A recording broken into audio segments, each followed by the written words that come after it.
Beralih ke informasi lainnya, 16 pejabat eselon 2 pemerintah Aceh dilantik di Anjung Munmata Banda Aceh kemarin sore. Pejabat jabatan tinggi Pratama ini dilantik Sekda Aceh Dr. Takollah MKes.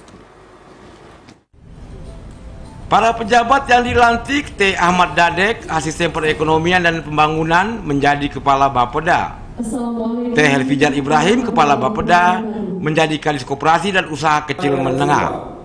Bukhari, Asisten Administrasi Umum, menjadi Staf Ahli Gubernur Bidang Keistimewaan Aceh, Sumber Daya Manusia dan Hubungan Kerjasama.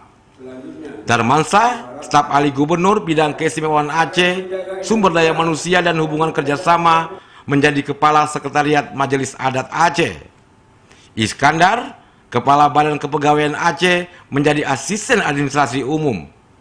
Sunawardi, Kepala Pelaksana Badan Penanggulangan Bencana Aceh, menjadi Kadis Pertanahan Aceh. Edi Yandra, Kadis Pertanahan Aceh, menjadi Kadis Perpustakaan dan Kearsipan Aceh. Ahanan, Kadis Pertanian dan Perkebunan Aceh, menjadi Kadis Lingkungan Hidup dan Kehutanan Aceh. Ilyas, Kadis Kelautan dan Perikanan Aceh, menjadi Kepala Pelaksana Badan Penanggulangan Bencana Aceh. Mawardi, Kadis Pengairan Aceh, menjadi Asisten Perekonomian dan Pembangunan.